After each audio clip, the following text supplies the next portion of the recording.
it's Elizabeth from Silver Nest Homeschooling, mom of 4, and hopefully you can see me okay and hear me okay today. I'm going to give you a tour and somewhat cleanup of my homeschool closet. And our homeschool closet is kept in our entryway. We are one of those families that does not dedicate one room to our homeschool. We homeschool all over the house.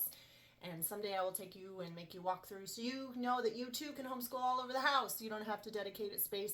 If you do dedicate a space, that's also awesome. We've had some seasons where we aim to keep everything kind of in the same location of the house, but as they've gotten older and they're able to grab their own things, we've moved more to this kind of system. And I'll give you a really quick rundown, and then if I have time today, I'm gonna actually do some tidy with a speed up video, add some music, that kind of thing, maybe some voiceover.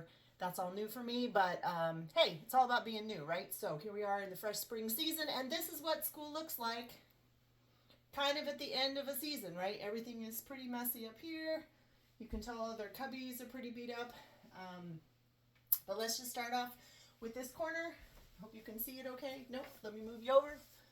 Hi, guys. All right, so this is where we keep our computers and our cords in their cases. Our kids are hybrid kids, so they also have some classes out of here, but I also keep my laptop there, and when they're home and they need their stuff, I ask them to return everything to this cubby. They don't always remember to do that, or they're in the middle of a project, but this is where we keep the technology when it's not in use, try to keep it safe.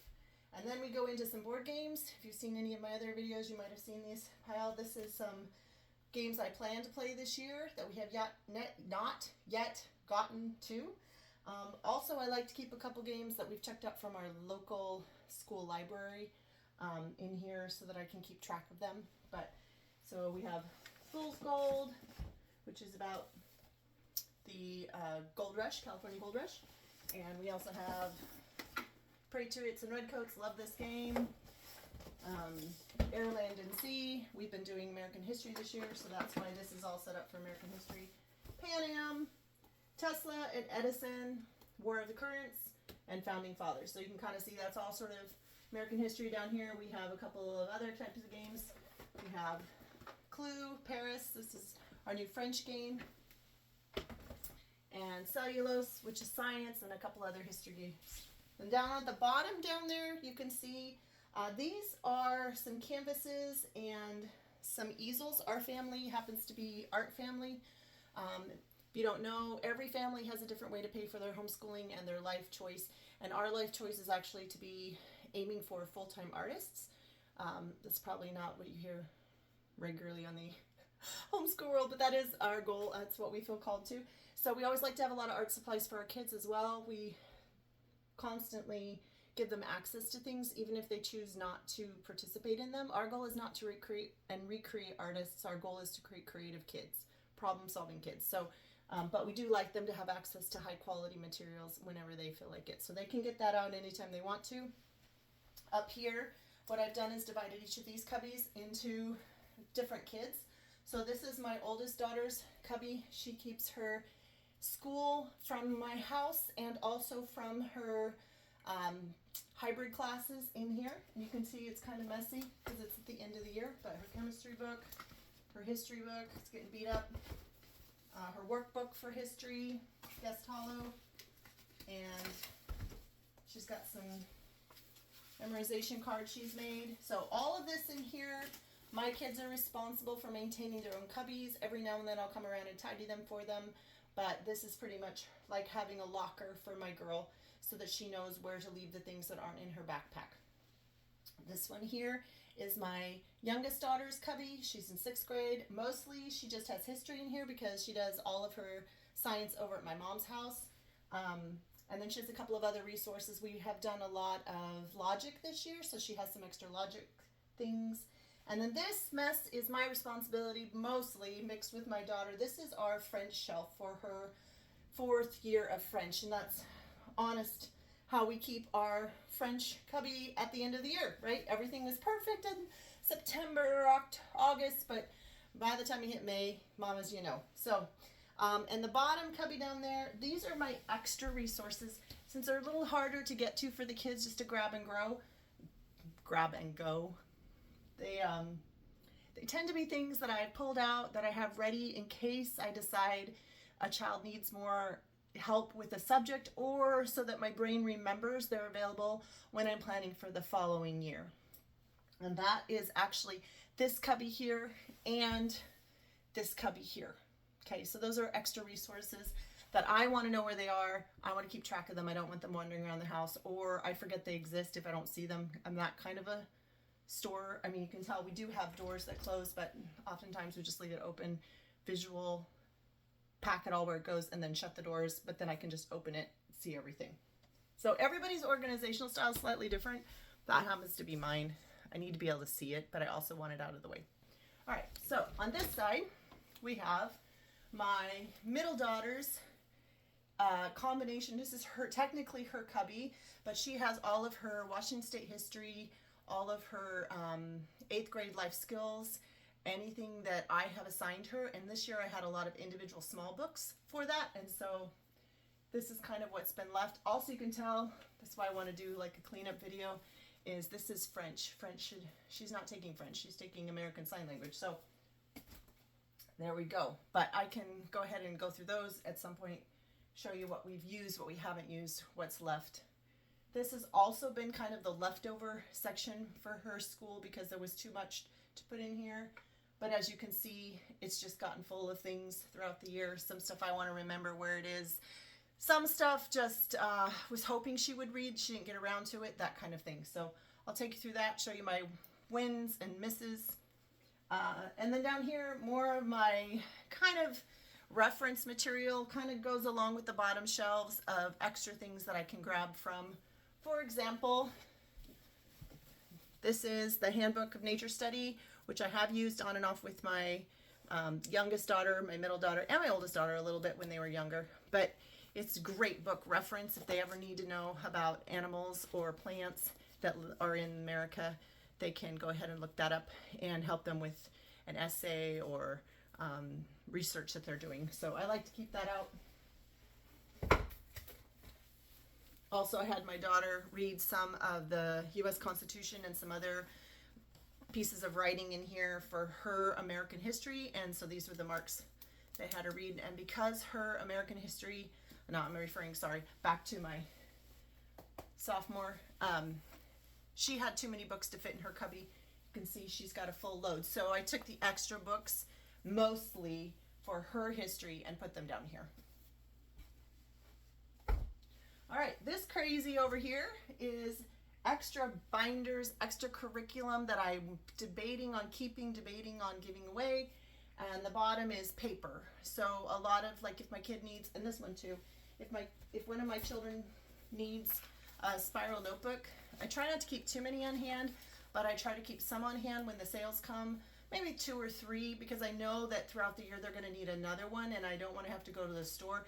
They often do not tell me until the teacher has already asked them, like, Mom, I need a notebook. And so I love them all very much, but having them on hand takes the stress off of me. At the end of the year, if they haven't used a notebook enough, I'll either pull out those pages, or if they don't mind, they'll just keep going on the subject. So we're not really big on like brand new notebooks for everything every single time.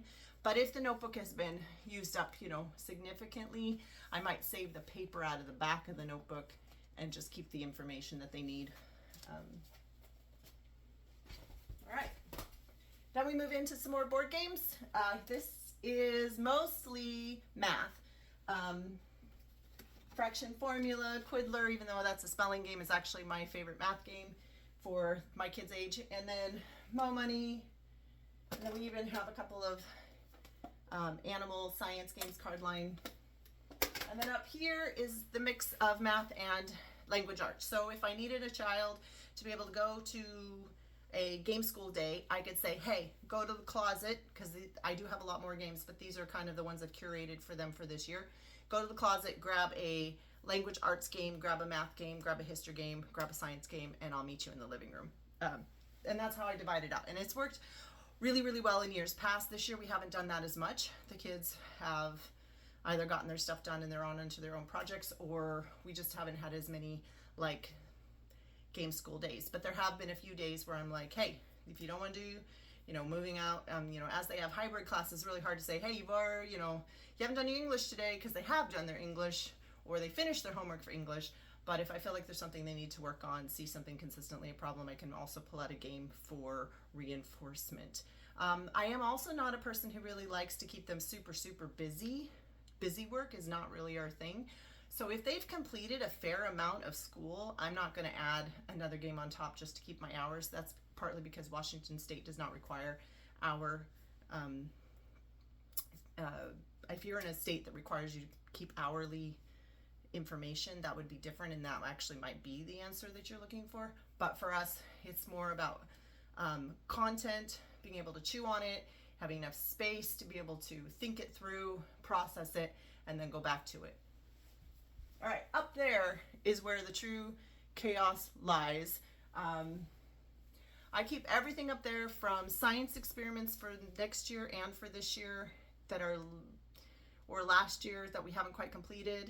I keep all of our other art supplies. So they have clay. They have probably 4 different kinds of clay. They've got the air dry clay, the clay that doesn't harden. They've got a little bit of floof, and they also have the polymer Sculpey clay for making earrings.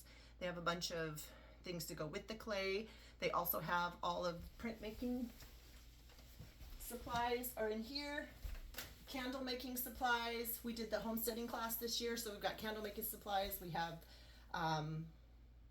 soap making supplies. We have book binding supplies. We have, what else? Oh, one of my daughters is, can't see that. Sorry, loves. Big excitement. All right. This is my bin for my daughter's art class. So she got some gouache, oil, watercolor, all of that is in there for her, so she can have access to that. So this year she explored those different mediums, and then those are what's left over that belong to her. Obviously we have way more watercolor, gouache, and oil floating around the house, but that is kind of where her stuff is kept. And then, so this is soap, this is clay, this is floof, this is all of my, can't hard to see, but this is all of like the random stamp making supplies. We do a lot of carving of kind of like giant erasers. I can take you through that process sometime if you're curious to see how we did it with little kids and then with older children, and then I myself, it's one of the art forms that I have really enjoyed recently. So this is the stamping supplies that go with, these are the things to be carved. And then these are some pieces of things that belong to my husband, some old film, things like that, just some random art things that he doesn't use very often, Chinese ink and Chinese brushes that he was given as a gift. And then we have a huge pile of glue sticks and glue guns, because those are always helpful when you got older kids. And then we have all the kinds of glue. I probably have 7 different kinds of glue in there, but mostly I use this is what I have out all the time for the kids now that they're older. It's the kind that goes purple and then dries clear and is super inexpensive. Pick up a whole bunch of whatever school sale and then just have them throughout the year. And they hold things, they're actually able to be used in scrapbooking as well as in the regular. Now I know that's not like, my daughter likes to scrapbook and she likes fancier supplies, but honestly this will work for your scrapbooking, especially your younger kids.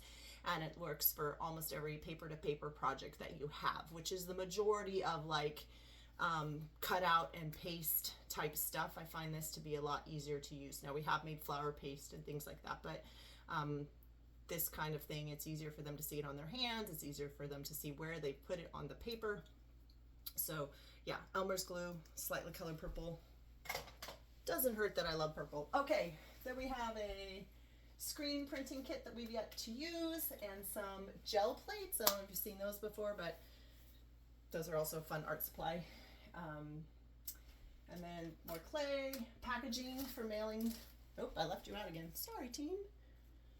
Screen printing, gel plates, clay, packaging for shipping out some stuff that we do when we sell things. And then some liquid watercolor way over in the corner, hard to see. Up here, it says watercolor, sand, ink. This is back when I labeled things and tried to be organized so the kids could pull out their own thing and also put it away. It worked for 1 year, kind of. And then after that, I kind of tend to like jump in thinking this is going to be the solution, discover that real life is real life, and usually let it go again. So, but yes, so this was all labeled. None of that is in there now. But all of our extra kind of things. We've got one of those old 1800s viewfinders where you put the card in and you can see 3D. So this right here. So those are the cards and a variety of art supplies, that kind of thing. At the end of the year, every year I pull everything out, kind of reorganize it all, put it back in. So I haven't quite got to that, but that is hopefully a future video. All right, over here we have Happy Adams and some watercolor trays. And way up high, we've got some paper for scrapbooking. And way up in that corner, which you will not be able to see on camera probably, we have next year's science experiments and some science games way at the top, because we're not going to get to them this year at all. So how does this work for us? We've done this program since we moved into the house. This is an IKEA Calyx. They're pretty, they make solid when you put them together correctly, which my husband loves to build IKEA, so for us that's fine. But you can buy any kind of like cubby like this, stick it in a closet, and then for us the coats and the shoes weren't nearly as important as the home curriculum and keeping it organized for my brain and their brain, and having them assigned cubbies. It's really easy for me to come in and go, hey, you guys didn't clean your stuff, can you put your things away, that kind of thing, and everything has a home. But we also use, I'm going to move you over here. Hello, chair. Okay. And let me see if I can move you down. Whee! So that's more art supplies. And this is where I keep my colored pencils. We love this kind of tea, so we have a ton of these tins. So these are mostly erasable, and so either we use the erasable Crayola pencils that come with the Spell You See curriculum, or our favorite are the Prismacolor pencils, because they are more of a professional quality. You can get some amazing blending with those. And then you can tell we have brushes everywhere. We have all different kinds of pens and marker and paint marker, all different kinds of scissors, pens. This is not cleaned up for you. This is literally kind of how it looks. I keep all the rulers back here. Huge pile of pencils. Our favorite pencils tend to be Ticonderoga like everybody else, but I am not a snob with pencils as long as it's not too plasticky. You know what I mean? Like sometimes the free pencils that you get, this one, you know, they just don't. So, but I test them sometimes on the eraser. Like if the eraser is really old, weird, rubbery, isn't actually going to erase, it's going to leave marks on the paper. For artists, that's like the worst. So half the time we don't even bother. The other thing I do is I buy those pink erasers and put them on top of my Ticonderoga to keep them to last longer, so that when the erasers go out, we still have that, and that extends the life of them. Again, pick up, like, I think I picked up a box 4 years ago and we're still using it from online. Okay, so that's kind of the upper there.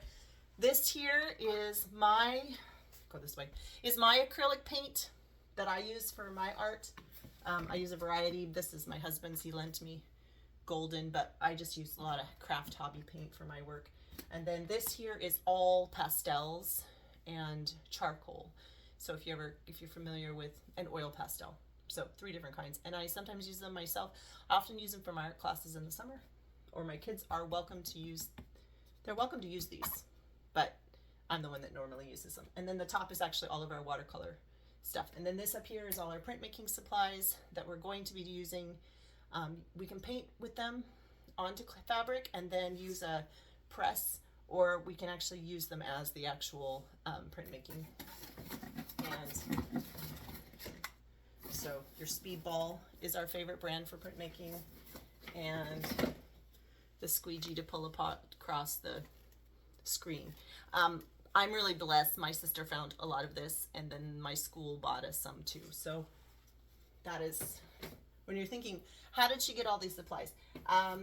Some of them I purchased, like the pencils, but honestly, a lot of the art supplies are given to us. People find out that we make art with kids and they have leftover stuff they don't want, or the school has a stipend. So if I teach a class at home, they'll buy me some stuff, like the stuff for my kids for soap making, the candle making, the art supplies for my daughter who's doing art this year, the screen printing kit. Those all came from our school. So it is a special situation, and it's why I'm there. Because otherwise I just wouldn't be able to do that kind of thing with them. There's a lot of things you can do that aren't expensive and don't cost a lot of things, but if I have the option of letting them try something, I'm going to try to take advantage of that. So, all right, let me move you down to the messy side. Whee! All right, deep dive. It's probably a little dark down here in the land of the basement, and I'm trying to move the camera even more for you. There we go. All right, so this is the other thing I have. These are all of my empty containers that we use to fill water for our painting projects. And this shelf also has more watercolor. And then down here you can see is another big mess. But these tend to be, I always use these for clay projects and messy projects on my table. You can see this is definitely the clay side. And we've used them to learn with as well. These are dry erase, so you can actually color in the different countries on the map. And so when we first got them, we used them for the actual purpose, and sometimes we even ate on them. And then as time went by and the kids got older, I just adjusted them into our mats for making art and making messes on my table. And I keep a lot of them for the other kids that come over. We also have some canvases in there that we think we'll probably paint over. And we also have my clipboards that I really like for traveling with school or for making, obviously this was a stamping project. And then I like to have a couple of baking sheets.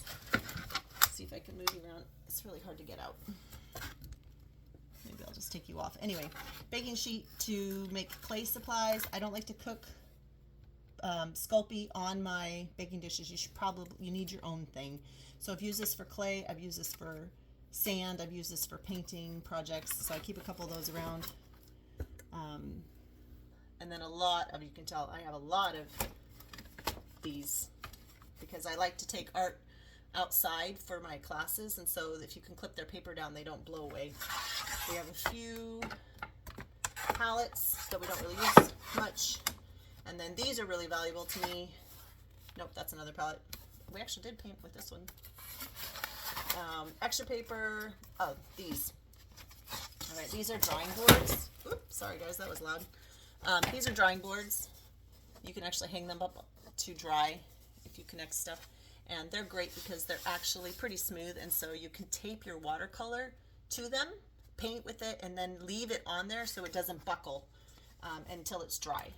And then we have extra paper, all different kinds of paper. Try to recycle as much as I can. This kind of paper is for practicing cursive. And just having things available for the kids. Woohoo! And then sometimes there's special papers. And then again, this is called May, right?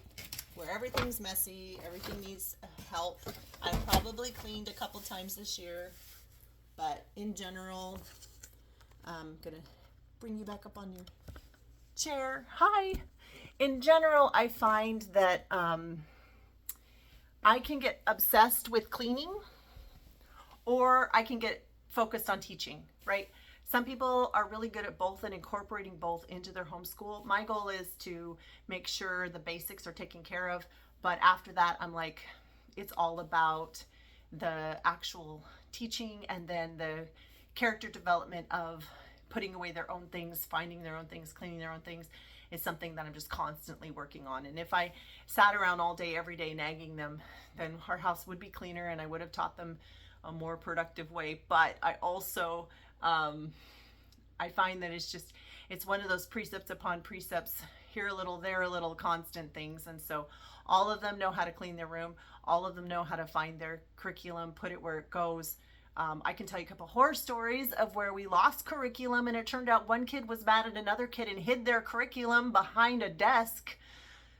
Whew. for like 3 weeks. We couldn't find it because they were so little. They forgot they were mad and forgot they had lost it. This last week we lost curriculum, and it went on, it was on our cookbook shelf, which was probably my fault. So I do know that just because we have a place and everything has a place doesn't mean we always find everything that we need. But in this case, having everything mostly in one location that we're going to use for that year has been a blessing and helps us to stay on track. Now the final place I'm going to show you is actually in our living room. So let's go for a little walk.